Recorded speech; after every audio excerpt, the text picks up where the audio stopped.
Mahadev Saraswati junior high school Tilasiganj Ayodhya में आज smart class math विषय में अभ्यास ज्यामिति कोऑर्डिनेट जो कक्षा 9 और 10 के पाठ्यक्रम में है पढ़ेंगे। ज्यामिति निरूपण। सबसे पहले हम ज्यामिति को समझने के लिए चतुर्थांश को जानेंगे। चतुर्थांश है क्या चीज? ये 4 तलों में निरूपित होता है, निर्धारित किया गया होता है, जो x अक्ष और y अक्ष से मिलकर बना होता है। हम देखते हैं जैसा कि बच्चे समझते हो, संख्या रेखा जो होती है, संख्या रेखा पर दाहिनी तरफ हम धनात्मक अंकों को दर्शाते हैं और बाईं तरफ, शून्य के बाईं तरफ ऋणात्मक अंकों को। तो उसी तरह चतुर्थांश जो कक्षा 9 में लिया जाता है, कक्षा 8 के बाद इसी तरह से इसका निरूपण होते हैं। देखते हैं जो ये x अक्ष और y अक्ष का विभाज्य, जहां पे ये एक दूसरे को काटते हैं, उसे हम ओरिजिन बोलते हैं, 0 0, जिसे मूल बिंदु बोला जाता है। दाहिनी तरफ धनात्मक मान होता है ना, और बाईं तरफ ऋणात्मक होता है। अगर हम इसमें संख्याओं को लिखने के देखते हैं तो ये +1 2 3 और 4 चिन्ह कोई लगा तो है नहीं, इसलिए इसे धनात्मक रूप में समझते हैं। और इस तरफ हम ऋणात्मक मान को समझते हैं, -1 -2 -3 और 4, इस तरह से -5। ऊपर की तरफ जो मान लिया जाता है उस मान को भी हम धनात्मक रूप में समझते हैं। यहाँ पे प्लस छिपा है, +1, इस तरह से 2 3 4 और 5, इस तरह से मान लिख लिए। और नीचे की तरफ ये जो मान होता है ये ऋणात्मक होता है, इस तरह से -1 -2 -3 -4 -5, आगे भी मान ले सकते हो। तो इस तरफ x और इस तरफ x डैश का मतलब नेगेटिव ऋणात्मक मान, इस तरफ है y, तो नीचे की तरफ y डैश ऋणात्मक मान, डैश दिशा जो है ऋणात्मक मान को दर्शाती है। अब दूसरी बात, इसके आगे के चरण में चिन्हों को समझ गए। अब फिर चतुर्थांश में ही अब कौन से तल में किस चिन्ह को दर्शाना है, ये होता है समझना। देखते हैं, तो सबसे पहले देखते हैं x अक्ष पर क्या चीज दिखाया गया, कौन सा चिन्ह? धनात्मक। और y अक्ष पे क्या चिन्ह? धनात्मक। तो इस तरह से धन और धन, प्लस और प्लस का मान दिया जाता है। प्लस मान x अक्ष को दर्शा रहा है, ये आगे का फर्स्ट वाला जो प्रथम मान होता है ये x तल पे चला जाता है, इसलिए ये x। और दूसरा जो मान होता है वो y पर ही लिया जाता है, इसलिए x और y से मिलकर जो निर्देशांक बोलते हैं उन्हें ज्यामिति में हम दर्शाते हैं। तो यानी कि अगर किसी ने कहा इसके 4 भाग, प्रथम तल, दूसरा तल, तीसरा तल, इस तरह से चौथा तल बनता है।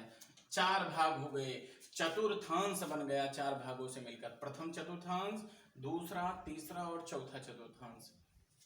इसके चिन्हों को हम धन समझते हैं। अगर किसी ने पूछा चतुर्थांश के दूसरे भाग में, यानी कि दूसरे चतुर्थांश में क्या चिन्ह होता है, तो सबसे पहले हम x अक्ष पे चलेंगे। x अक्ष पे चलते हैं तो किस चिन्ह को मिलता है? पहले x, क्योंकि x और y से मिलकर ही चिन्ह दर्शाए जाते हैं। x पे क्या चलेंगे? माइनस दिशा, और y पे क्या चलेंगे? प्लस होता है, इस तरह से इसका चिन्ह माइनस और प्लस में लिया जाता है। तीसरे चतुर्थांश में पहले x चलेंगे तब y चलेंगे, तो x पे चलेंगे इस तरफ, क्योंकि इस घेरे में चल रहे हैं, इस भाग में चल रहे हैं, तो माइनस। फिर y पे चलेंगे तो धनात्मक, है ना। एक मिनट, y पे चलेंगे तो माइनस, क्योंकि ये नीचे की तरफ डैश है ना, तो y का मान इसमें माइनस है। चतुर्थ में चलते हैं, x पे चलेंगे तो प्लस, और y पे चलेंगे नीचे माइनस, इस तरह से प्लस और माइनस। दूसरी तरह से समझने को लेकर, पहले में प्लस प्लस और सीधा इसके विपरीत, इसके सीधा उल्टे में देखते हैं, इसी का अपोजिट, प्लस प्लस है तो माइनस माइनस। दूसरे में है माइनस प्लस, तो इसको पलट देते हैं, इसमें प्लस और माइनस। इस तरह से इसके चिन्हों को हम समझ लेते हैं। अब देखो बच्चों, चतुर्थांश 4 भागों से निर्मित तल को क्या कहते हैं? चतुर्थांश कहते हैं। परिभाषा अच्छे से समझ लेते हैं। 4 भागों से निर्मित तल चतुर्थांश कहलाता है। यह x अक्ष और y अक्ष से निर्मित होता है ना। तो ये इसकी परिभाषा हो गई है। अब आगे के क्रम में हम समझते हैं क्या है। पहला पॉइंट इसका हो गया है चतुर्थांश समझना, इसको चिन्हों को जानना, है ना। अब इसमें हम किस तरह से दिए गए प्रश्नों को हल करके दर्शाते थे ये समझना है। ये दर्शाना ज्यामिति का रूप बन जाती है। दूसरे स्टेप में हम समझते हैं दिए देखो अब प्रश्न हम चला रहे हैं, तुम्हारे चैप्टर के प्रश्नों पर चलते हैं, सीधा टॉपिक ज्यामिति आ जाती है। दिए गए प्रश्न किस तरह से पूछा जाएगा, दिए गए समीकरणों को या दिए गए मानों को या फिर दिए गए निम्नांकित को जो है ग्राफ पे दिखाइए, ज्यामितीय निरूपण कीजिए, है ना। दिए गए समीकरणों का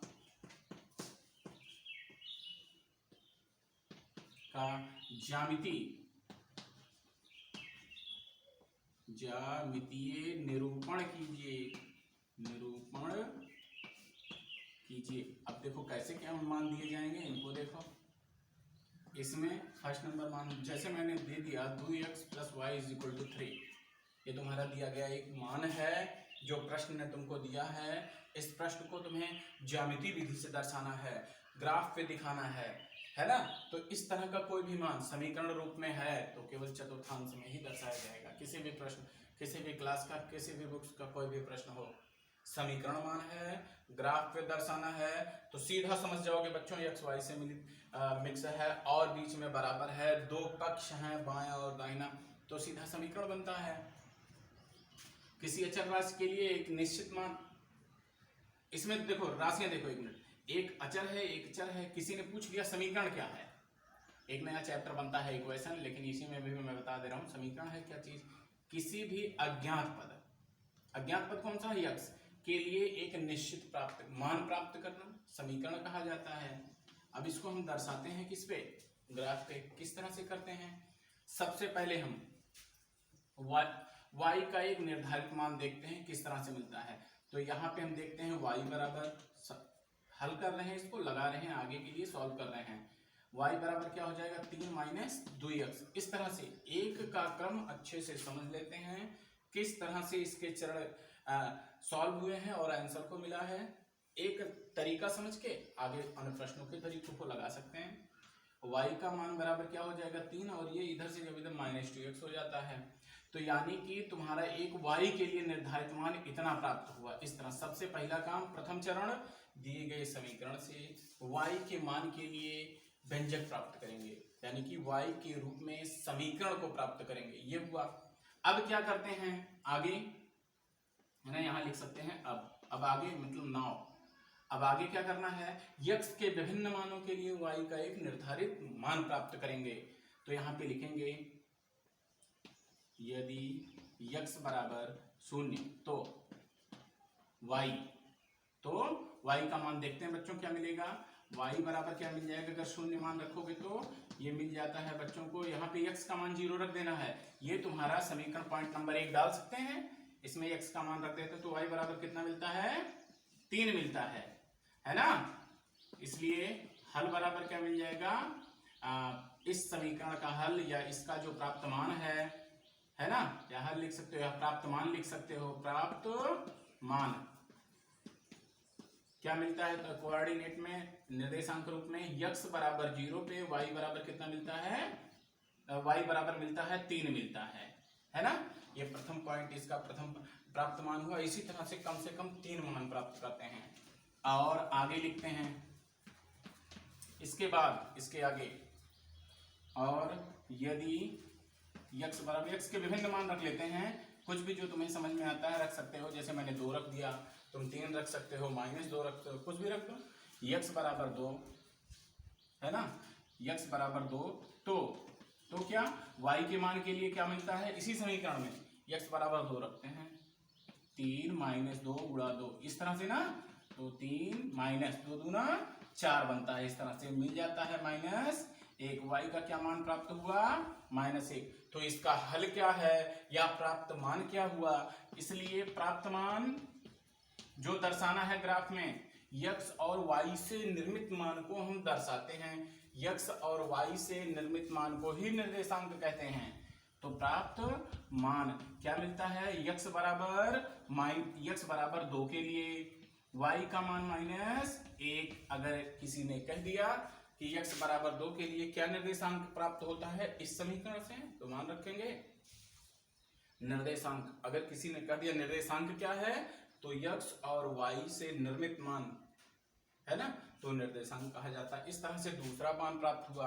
अब तीसरा भी प्राप्त कर लेते हैं, है ना, या 2 को ही दर्शा सकते हैं, किसी तरह से बना सकते हो। तो तीसरे मान के लिए चलते हैं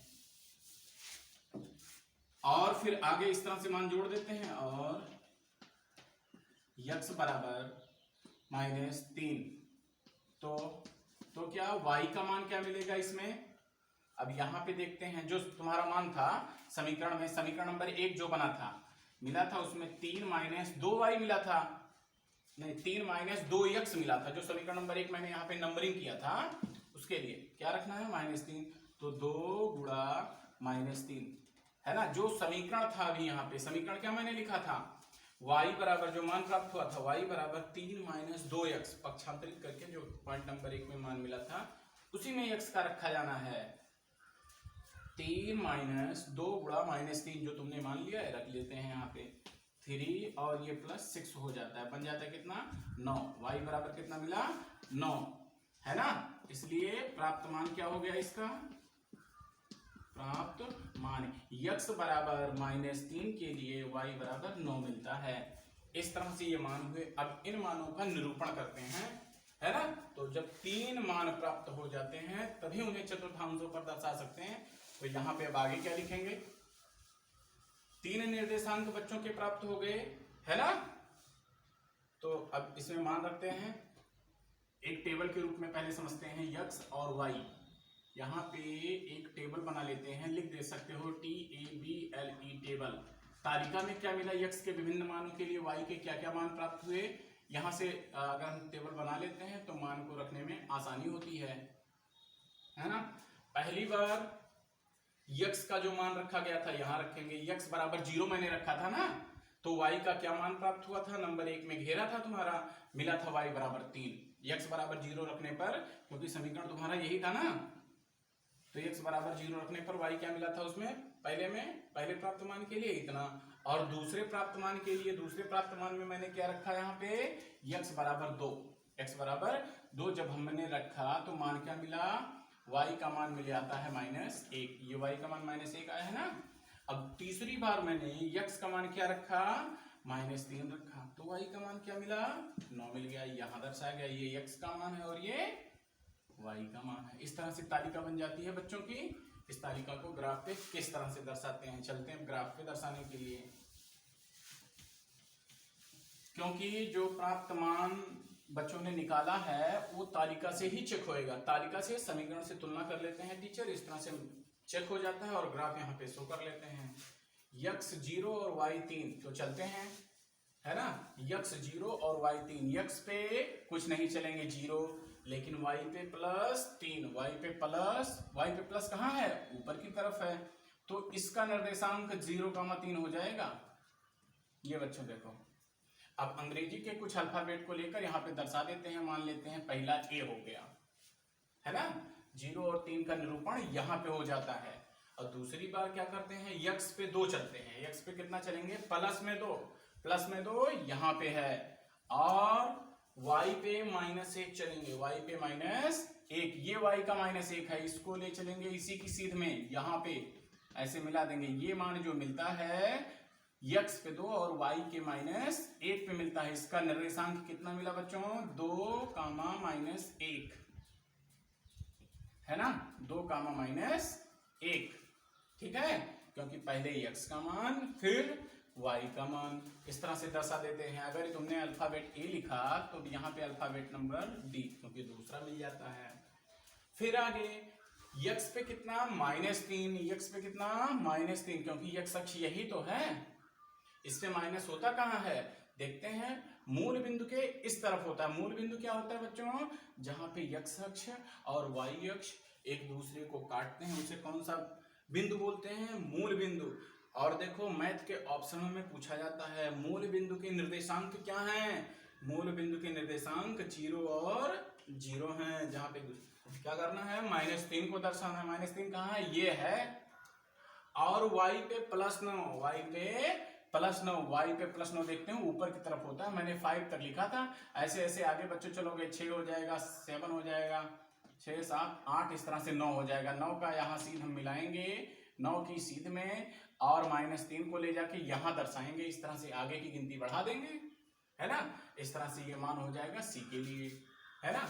तो यहाँ पे अब क्या करते हैं, ये दिया गया बच्चों का निरूपण हो जाता है ना। ये सी हो गया, फिर ए हो गया, बी हो गया, तो क्या करते हैं सी ए और बी। देखो बच्चों ये डाट कर देना अपनी पेंसिल से, क्योंकि पेंसिल से इसे शो करते हैं, पेन से ग्राफ पेपर पे निरूपण नहीं किया जाता है। पेंसिल से अब इसे हम गाढ़ा डॉट बना देंगे क्योंकि ये निर्धारित मान आया है। अब इन डाट को जो निर्धारित मान दर्शाए गए हैं ग्राफ पे, स्केल रख के इनको एक लाइनिंग से ज्वाइंट कर देते हैं, मिला देते हैं। क्या कर देते हैं, इन सारे डॉट को, सारे निर्धारित बिंदुओं को, यानी कि निर्देशांक मानों को, कुछ भी कह सकते हो, तो ये निर्देशांक बिंदु हैं, इनको आपस में मिलाने पर एक सीधी रेखा प्राप्त होती है ना। तो इस तरह से जो है हम समीकरण का ज्यामितीय निरूपण करते हैं। पूरा का पूरा चैप्टर ज्यामितीय निरूपण से निर्धारित है। विभिन्न तरह के समीकरण दिए जाएंगे, अलग अलग तरह से दर्शाना भी है ना। एक समीकरण को हमने दिया, एक साथ दर्शाना, ऐसे दो मिल जाएंगे, दो को अलग अलग मान मिलेगा, इस तरह से उसका बाइसेक्ट हो जाता है जब समीकरण दो मिलते हैं, है ना।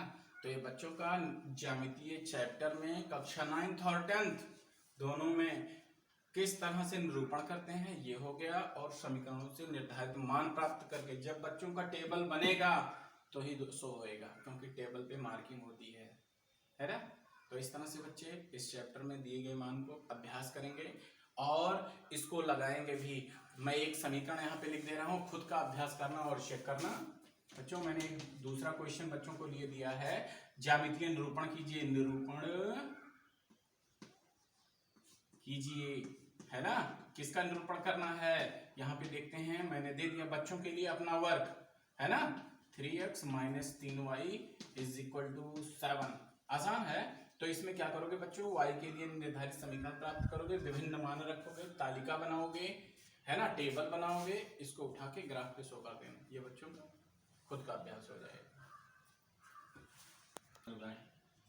हाँ देखो बच्चों, मैंने समीकरण देके ज्यामितीय निरूपण करना बच्चों को बताया, तो बच्चों अच्छे से इसको अभ्यास करेंगे। इसके बाद अगले क्रम में क्या करेंगे, मैं विभिन्न तरह के निर्देशांक दूंगा, विभिन्न तरह के निर्देशांक दूंगा और इन्हें ग्राफ पेपर पे या चतुर्थांश के किस भाग में रखा जाएगा बच्चों को बताना है। प्रश्न कैसे किस तरह से पूछा जाएगा, है ना। निम्नलिखित यानी कि नीचे लिखे हुए, नीचे लिखे हुए निम्नलिखित मानों को दर्शाइए कि चतुर्थांश के किस भाग में है, चतुर्थांश के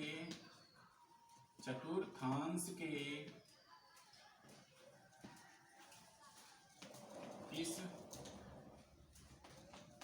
भाग में है ना। केवल मैंने उन भागों को पूछा, और इसी प्रश्न को और ज्यादा बढ़ाना हुआ तो इसको देख सकते हो किस भाग में है और उन्हें निरूपित कीजिए, तो उन्हें निरूपित भी कर लोगे बच्चों, है ना, किस भाग में है। तो यहाँ पे देखते हैं पॉइंट क्या है बच्चों का, 3 - 5, 3, -5, और पूछा जा रहा है बी में -8, -3, और बच्चों -2, -3, और बच्चों 0, -7। चलो अब दिमाग लगाते हैं खुद का, और पॉइंट में समझते हैं क्या है। खुद का दिमाग लगाओ और बताओ। सॉल्यूशन नंबर 1, 3 और -5, 3 और -5, 3 के पास कौन सा चिन्ह छिपा है, प्लस, और 5 के पास कौन सा चिन्ह छिपा है, माइनस। इस तरह से बच्चों ये 3 और -5 चतुर्थांश के किस तल में दर्शाया जाएगा, है ना। तो 3 - 5 देखते हैं, प्लस और माइनस, प्लस और माइनस किस भाग में आता है, प्लस और माइनस, प्लस पहले और माइनस बाद में, चतुर्थांश के चौथे तल में। तो देखते हैं 3 और माइनस का निरूपण चतुर्थांश के किस भाग में होगा, चतुर्थांश के किस भाग में होगा चतुर्थांश के चौथे भाग में होएगा, है ना। तो इसका निरूपण यहाँ पे लिखोगे 3, -5 का, ऐसे इस तरह से स्टेटमेंट देना है बच्चों। निरूपण, है ना, चतुर्थ तल में होगा, निरूपण इक्वल टू चतुर्थ तल, यहां लिखोगे चतुर्थ तल, है ना, यानी कि चौथा भाग। ये बच्चों इतना का निरूपण बराबर चतुर्थ तल, ये इस तरह से मान हो जाता है। और बच्चों अगर समझना है बी वाला का सॉल्यूशन, देखते हैं बी नंबर सॉल्यूशन। ऐसे डाल के सॉल्यूशन डाल देंगे, इक्वल लगा देंगे। क्या दिया है बी में, -8 और -3। तो यहाँ पे बच्चों x अक्ष माइनस पे है, y अक्ष माइनस पे है, यानी कि माइनस माइनस किस तल में दर्शाया जाएगा, तो माइनस माइनस बच्चों किस तल में है, तीसरे में है। तो यहाँ पे लिख देंगे इसी तरह से मान -8, -3 का निरूपण, यानी कि जो इसका दर्शाना होएगा किस में मान आएगा, ये तीसरे तल में। यहाँ पे लिखेंगे तीसरा तल, है ना, तीसरा है ना, या तीसरे चतुर्थांश में, है ना, या तीसरे भाग में, कुछ तरह से मान रख सकते हो यहाँ पे। अब दूसरे में देखते हैं, इसी तरह से ये भी तीसरे में जाएगा।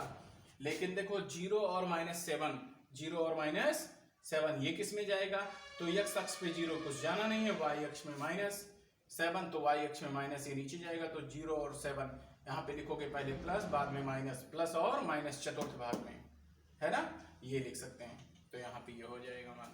तो बच्चों का ये इस तरह से निर्देशांक दे दिए जाएंगे, ये निर्देशांक हैं, है ना, इनको किस तल में दर्शाया जाएगा ये बच्चों ने सीखा, है ना।